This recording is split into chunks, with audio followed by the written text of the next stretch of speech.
नमस्कार बच्चों, 12वीं कक्षा के प्रयोगात्मक भूगोल में आप सभी का हार्दिक अभिनंदन है। आज हम लोग प्रयोगात्मक भूगोल में जो अध्याय 2 है, हमने इसके पहले अध्याय 1 हम पूरा करा चुके हैं काफ़ी पहले। उसे आप पढ़िए, उसका लिंक डिस्क्रिप्शन में दिया गया है। और इसके अलावा ये हमारा आंकड़ों का प्रक्रमण जो कि दूसरा अध्याय है, प्रोसेसिंग ऑफ डाटा, इसमें हम लोग इसके पहले जो है सारणियन देख लिया था, जिसको हमने पहले पूरा फर्स्ट चैप्टर में था। और इसमें अभी हमने इसके पहले जो खंड है हमारा केंद्रीय प्रवृत्ति की माप, मेजर्स ऑफ सेंट्रल टेंडेंसी, को हमने पूरी तरीके से अध्ययन कर लिया, जिसमें माध्य, माध्यिका और बहुलक तीनों का हमने अध्ययन कर लिया है। तो इसको पढ़ने से पूर्व आप हमारे डिस्क्रिप्शन में जाइए, इसका लिंक दिया हुआ है। ये दोनों वीडियो इसके लिंक दिए हुए हैं, जिसमें आप जो है संचयी आवर्ती बहुभुज ओजाइब का भी मिल जाएगा लिंक, और इस दूसरे चैप्टर का फर्स्ट पार्ट है उसका भी आपको जो है डिस्क्रिप्शन में इसका लिंक मिल जाएगा। और इससे पहले आप लोग हमारे इस वीडियो को आगे फॉरवर्ड करें, देखें। उससे पहले आप लोग अगर नए व्यूअर हैं तो हमारे चैनल को सब्सक्राइब अवश्य कर लीजिए और बेल आइकन को अवश्य दबाइए, जिससे कि हम हमारे वीडियो का नोटिफिकेशन तुरंत आपको मिल जाए। और दोस्तों को फॉरवर्ड अवश्य कीजिए, जिससे अधिक से अधिक लोगों को लाभ मिले। तो चलिए हम लोग देखते हैं आंकड़ों का प्रक्रमण। थोड़ा सा हम पीछे चलेंगे, क्या चीज़ है ये, थोड़ा आंकड़ा हम बता देते हैं क्या है। हमने अध्ययन किया था कि आंकड़े जो है हमारे क्या हैं, संख्यात्मक सूचना है।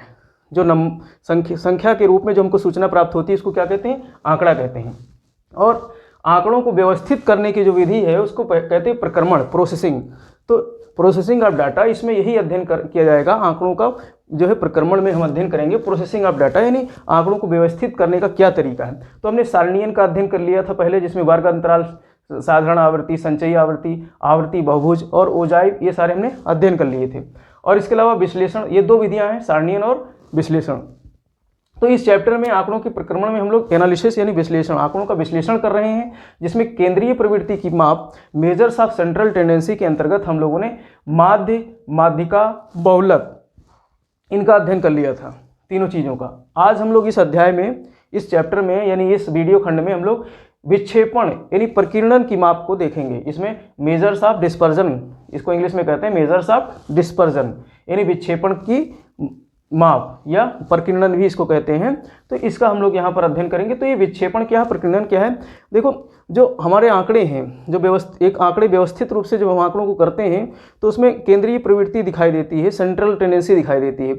अब उस सेंट्रल टेंडेंसी से जब विचलन किया जाता है, यानी कोई आंकड़ा है, अब उस आंकड़े में हमने माध्य निकाल लिया, माध्यिका निकाल लिया, यानी कि माध्य, माध्यिका और बहुलक ये क्या थे, ये आंकड़ों में जो है आंकड़ों की सूचना को प्राप्त करने के लिए एक विशेष जो है हमको आंसर चाहिए, एक विशेष अंक चाहिए। उसी विशेष अंक को हम सेंट्रल टेंडेंसी के तहत ज्ञात करते हैं। अब उस सेंट्रल टेंडेंसी से जब विचलन दिखाई देता है आंकड़ों में माने कि माध्य से, जो हमारा आंकड़ा है उसके माध्य से जब विचलन को प्राप्त किया जाता है, विचलन मतलब डायवर्जन जब हम देखते हैं, उसमें डिस्पर्जन देखते हैं, तो वो हम प्रकीर्णन के अंतर्गत उसका अध्ययन करते हैं। अब देखिए, इस प्रकीर्णन के अंतर्गत जो अध्ययन करने की जो विधियां हैं, उसके अंतर्गत हम लोग 5 विधियों के अंतर्गत किसी भी आंकड़े का प्रकीर्णन का माप करते हैं। एक है विस्तार, चतुर्थक विचलन, माध्य विचलन, मानक विचलन और लॉरेंज वक्र।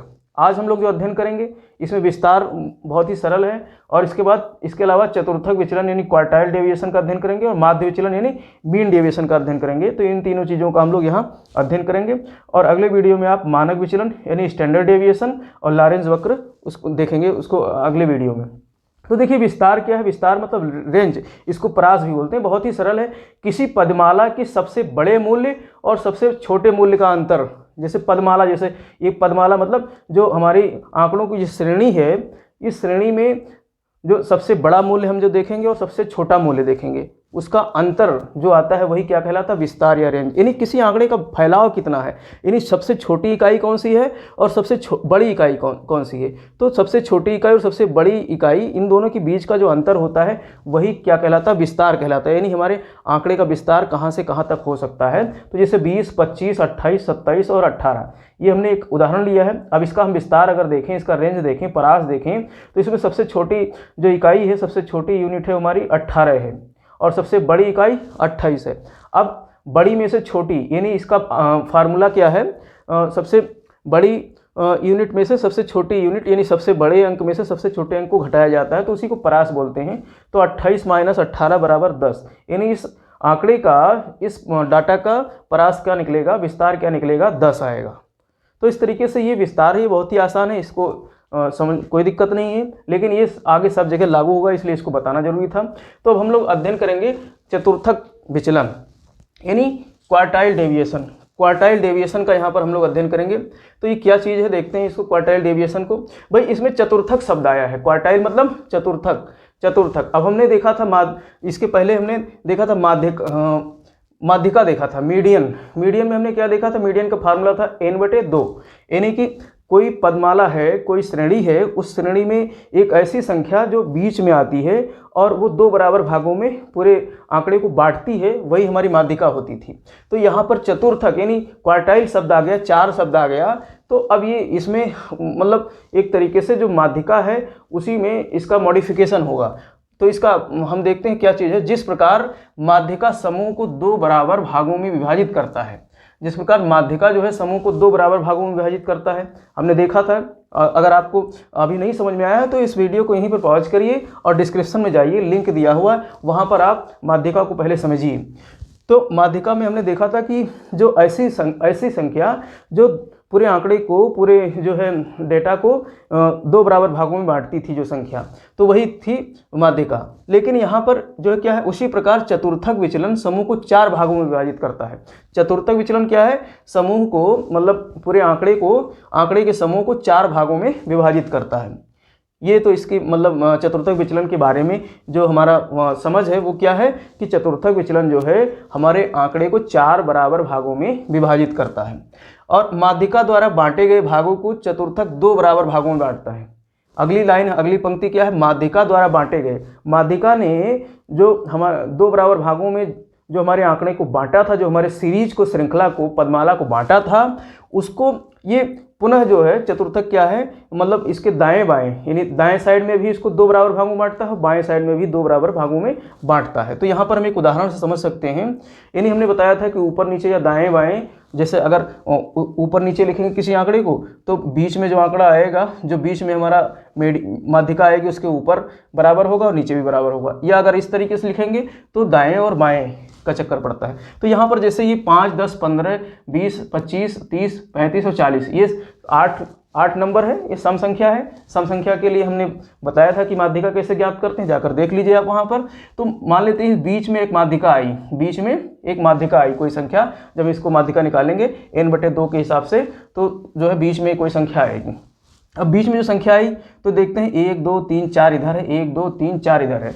तो यानी कि ये माध्यिका ने 2 बराबर भागों में हमारे इस आंकड़े को बांट दिया। लेकिन हमारा ये जो है चतुर्थक विचलन क्या कहता है कि माध्यिका द्वारा बांटे गए भागों को चतुर्थक 2 बराबर भागों में बांटता है। अब 2 बराबर भागों में इसको बाएं साइड में भी 2 बराबर भागों में बांटता है, जैसे 5 और 10 ये हो गए, ये 4 अंक हमको प्राप्त हुई, तो 4 को हम ये 2 बराबर भागों में बांट सकते हैं। और 25, 30, 35, 40 ये 4 अंक इधर प्राप्त हुए, तो इसको 2 बराबर भागों में बांट सकते हैं। तो इसके हम इस प्रकार से हमें इसमें 3 पद प्राप्त होते हैं।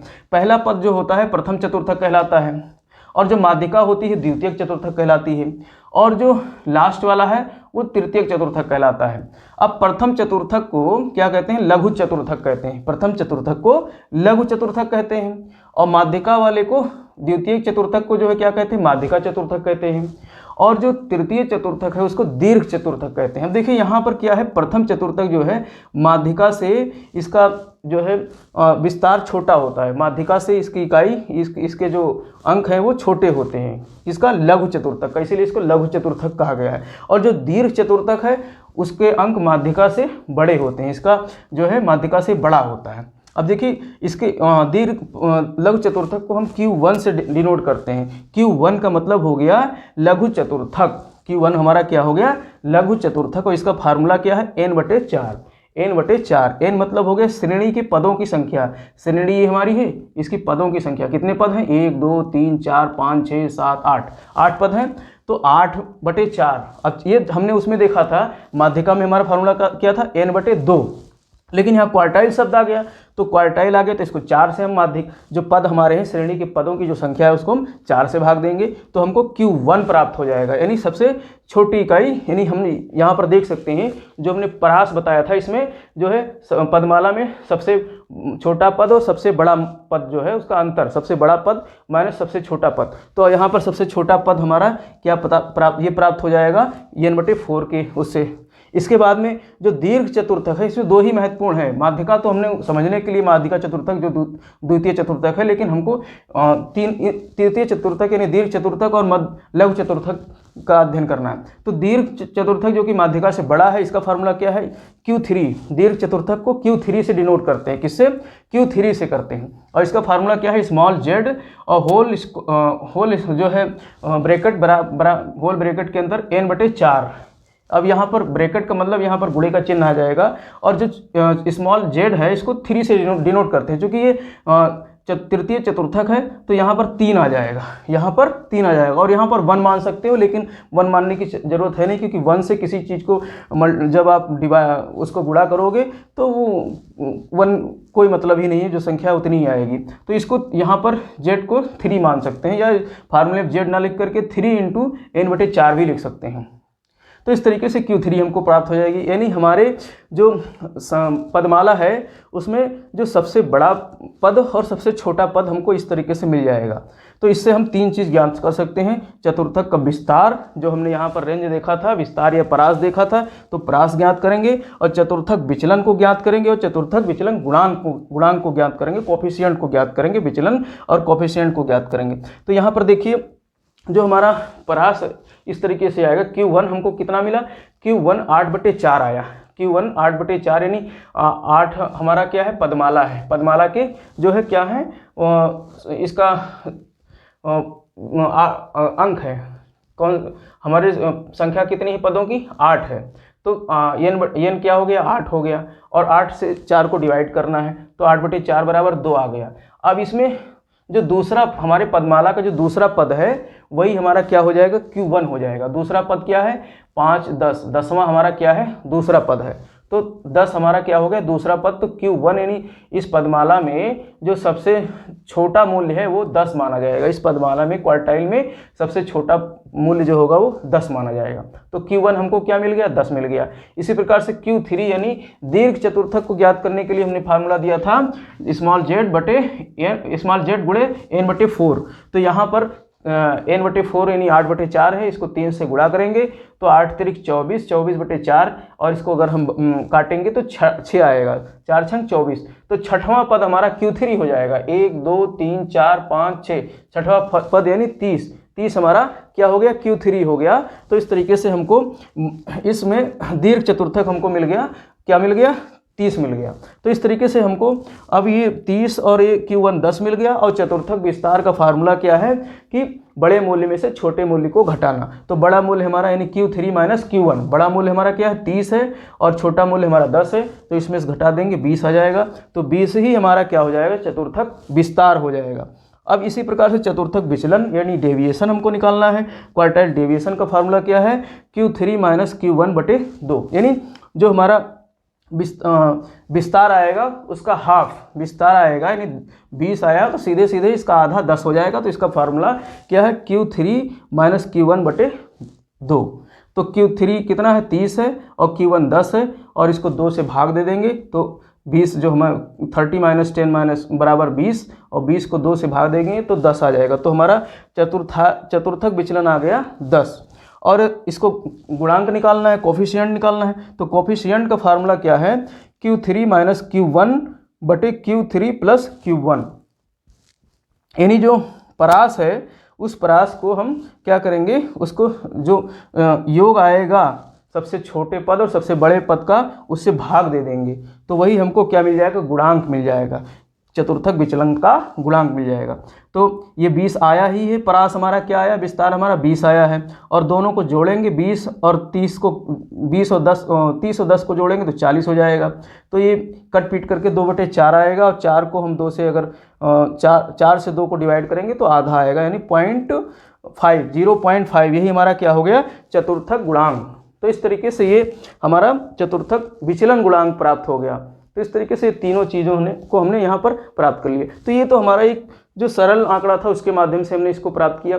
अगर यही आंकड़ा वर्ग अंतराल में हो या थोड़ा सा असतत श्रेणी में हो तो असतत श्रेणी में हो तो इसको निकालने में थोड़ा सा दिक्कत आएगी। तो आप लोग इसको हल करिए, और अगर आप उस पर भी वीडियो चाहते हैं तो कमेंट बॉक्स में बताइए, मैं इसका जो है कठिन मेथड वाला भी आपको समझाऊंगा। और ये सरल वाला मैंने इसलिए समझाया था कि इसको पहले आप समझिए, फिर कठिन की तरफ हम बाद में चलेंगे। अब हम लोग अध्ययन करेंगे माध्य विचलन यानी मीन डेविएशन। तीसरा हमारा टॉपिक है माध्य विचलन या मीन डेविएशन। देखिए ये यहाँ ये शब्द आया है माध्य। माध्य हमने कैसे निकाला था? माध्य का फार्मूला हमारा था, माध्यम यहाँ पर फार्मूला हमारा था सिग्मा एक्स बटे एन। सिग्मा एक्स बटे एन यानी हमारा जो पदमाला है उस पदमाला का होल योग, टोटल योग बटे उसकी जो संख्या है, कितनी पदमाला है, 5 है, 10 है, 15 है, उससे हम भाग दे देंगे तो हमारा क्या निकल आता था? माध्य।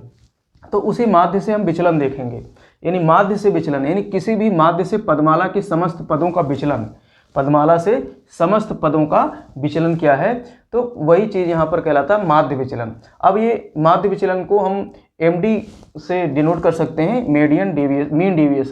मीन डेविएशन यानी MD। तो इसका फार्मूला क्या है? सिग्मा एक्स माइनस एक्स बार। एक्स बार का मतलब यहाँ पर ये माध्य से है, माध्य को हम एक्स बार से भी डिनोट करते हैं, एक्स बार से भी डिनोट करते हैं बटे n, यानी नंबर जो हमारे पदमाला में संख्या है उससे हम भाग दे देंगे तो हमारा मीन डेविएशन निकल आएगा, माध्य विचलन निकल आएगा। इसको हम एक उदाहरण से समझ लेते हैं। किसी परिवार के 10 सदस्यों की प्रतिदिन की आय का माध्य विचलन ज्ञात कीजिए। यानी परिवार में 10 सदस्य हैं तो उसके हम 10 सदस्यों की हमारे पास आय दी हुई है रुपये में, जैसे 10 सदस्यों की क्रम संख्या दी हुई है और उसकी आय दी हुई है। आय मतलब यहाँ पर x हो गया, x क्या है? पदमाला के जो है नंबर्स, तो ये यही वाला x। तो ये नंबर्स दिए हुए हैं, 125 रुपये है पहले व्यक्ति के, दूसरे व्यक्ति की 135 रुपये है, तीसरे व्यक्ति की 160 रुपये है, चौथे व्यक्ति की 145 रुपये है, पाँचवें की 155 है, छठे की 170 है, सातवें व्यक्ति की 175 रुपये है, आठवें व्यक्ति की 180 रुपये है, नवें व्यक्ति की 140 रुपये है और 10वें व्यक्ति की 165 रुपये आए हैं। तो इस तरीके से प्रतिदिन की आय 10 व्यक्तियों की दी हुई है। अब यहाँ पर हमको इससे माध्य विचलन निकालना है, तो ये तो हमको दिया हुआ है। अब यहाँ पर हम माध्य विचलन निकालने से पहले हम इसका माध्य निकालेंगे। माध्य का हमारा फार्मूला क्या है? सिग्मा एक्स बटे एन। सिग्मा एक्स मतलब इसका टोटल योग, सिग्मा एक्स का मतलब इसका टोटल होल योग आ जाएगा, और योग आप करेंगे तो 1550 रुपये आएगा। होल योग कितना आ जाएगा? सिग्मा एक्स कितना आ जाएगा? 1550 रुपये। तो 1550 बटे एन, नंबर कितने हमारे पास? 10 सदस्य हैं, तो 1550 बटे 10 बराबर 155 रुपये हमारा क्या आ जाएगा? इसका माध्य आ जाएगा। अब कह रहा है माध्य जो आया है उसको घटाना है, जो हमारे पास आय है x है, यानी जो हमारे पास पदमाला के अंक हैं उसमें से हमको माध्य को घटाते जाना है। तो यहाँ पर हम 125 में 155 घटाएंगे तो 30 आएगा, 135 में से 155 घटाएंगे तो 20 आएगा, 160 में से 155 घटाएंगे तो 5 आएगा। इस तरीके से हमको ये सारे नंबर मिल जाएंगे। अब देखिए यहाँ पर 125 में से 155 घटाएंगे तो माइनस में आना चाहिए, हमने माइनस नहीं लगाया है, सबको प्लस कर दिया है।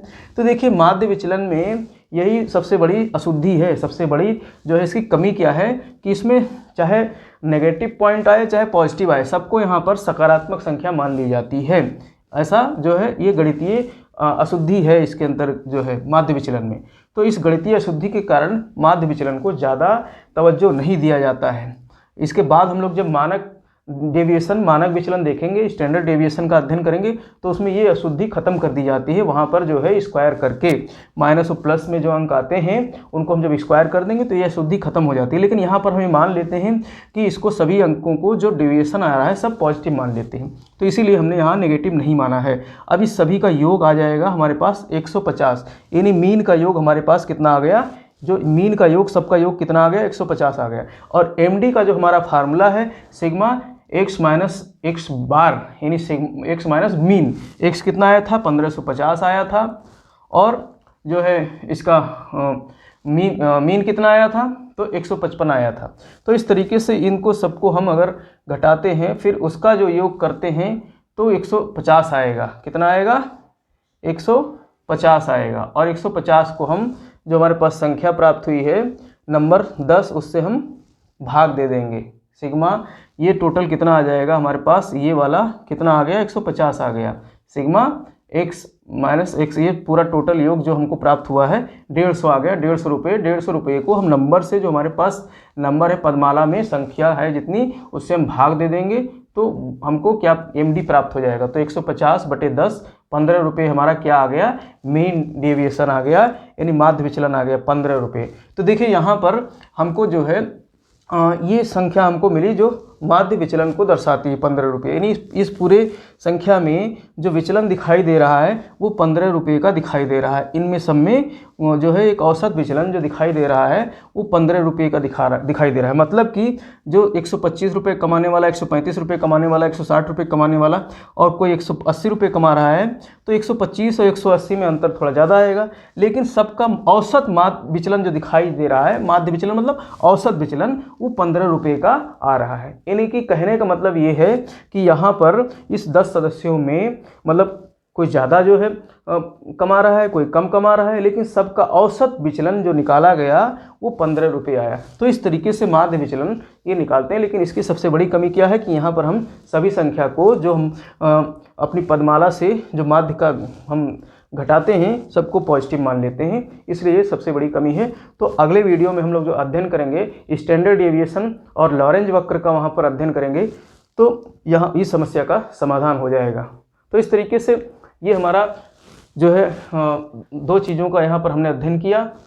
एक तो हमने जो है चतुर्थक विचलन का अध्ययन किया और दूसरा माध्य विचलन का। हम लोग मानक विचलन और लॉरेंज वक्र का अध्ययन अगले वीडियो में शीघ्र ही करेंगे। इसके अलावा इसके बाद हमारे पास सहसंबंध रह जाएगा, ये भी विश्लेषण के अंतर्गत आता है। थोड़ा बहुत इंडेक्स पर हम लोग चर्चा करेंगे, इंडेक्स का और समासरण का अध्ययन करेंगे। तो इस तरीके से ये सारी चीज़ें हम यहाँ पर समेटते हुए चलेंगे। अति शीघ्र इसको ख़त्म कर देंगे प्रैक्टिकल को, क्योंकि देखिए 30 नंबर का प्रैक्टिकल होता है और इसमें एग्जामिनर कुछ भी पूछ सकता है, तो थोड़ा मोटा मोटी आपको ये पता रहेगा तो एग्जामिनर को बता सकते हैं। और इसके अलावा इनमें से प्रश्न भी आते हैं। अब तो 10 अंक का लिखित परीक्षा होती है जो प्रैक्टिकल में, तो उसमें से ये प्रश्न अवश्य निश्चित है आएंगे। 6 में से 4 प्रश्न अवश्य करने रहते हैं। आप लोग हमारे साथ बने रहिए और हम जो है आदर्श 6 प्रश्न पत्र कराएंगे लगभग, इसमें से जो प्रैक्टिकल एग्जाम में आ सकते हैं आपके। तब तक आप लोग हमारे चैनल पर बने रहिए निरंतर। तब तक के लिए जय हिंद, जय भारत।